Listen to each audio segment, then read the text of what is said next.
My videos to this point have been about my paddling in conditions and highlighting some of what I do.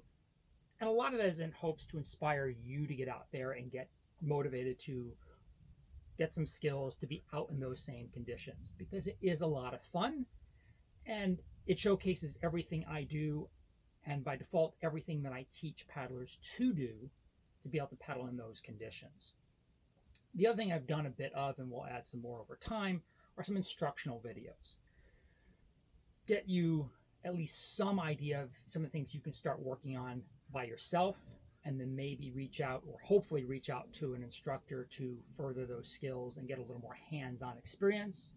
Because no matter what you may be able to self-teach from watching a video, it is never going to be as good as getting traditional feedback from an actual coach in person who can also then provide you opportunities as to workarounds or to modify anything we're doing to make things easier or better for you. What I want to start getting into, and this is a good opportunity, is a bit more on gear and outfitting. And not so much about reviews, because to me, reviews can be a subjective thing, and there are so many of them out there that it's already confusing enough.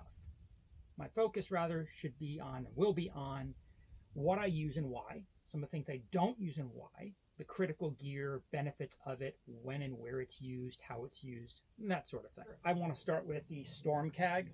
This one is specifically from Kayak. Reed Chill Cheater makes a couple that I'm aware of as well. And the idea behind this Storm Cag is that it is large enough that I can put this on over my dry suit and PFD. There's nothing to take off.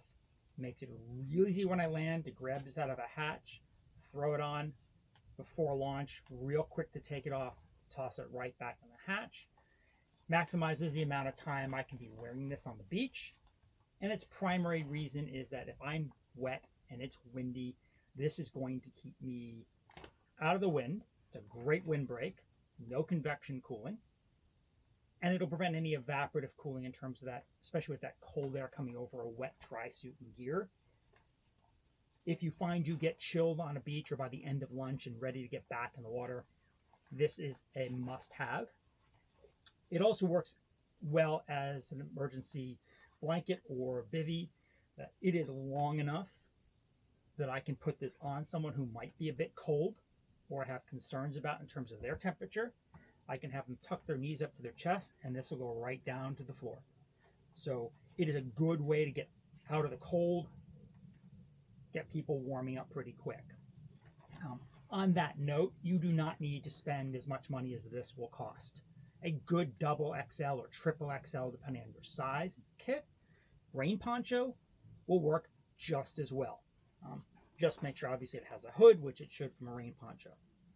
Aside from that, one of the big advantages for me, at least in the Kayak, is that it has a nice little fleece warm kangaroo pocket.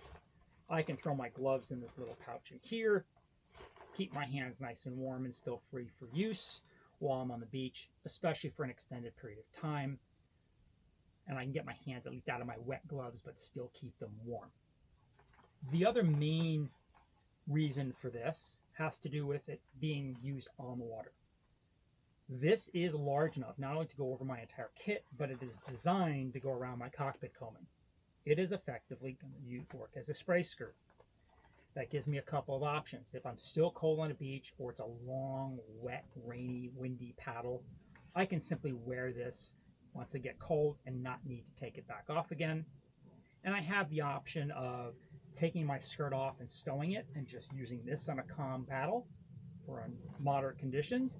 If we're in bigger conditions and I still want to wear this, this will go around and over the top of my spray skirt as well. So really versatile to be able to wear this on the water or on just the beach. And of course, the issue that came up was that, well, if you're wearing this over your spray skirt, what happens if you capsize? Can you get out of this?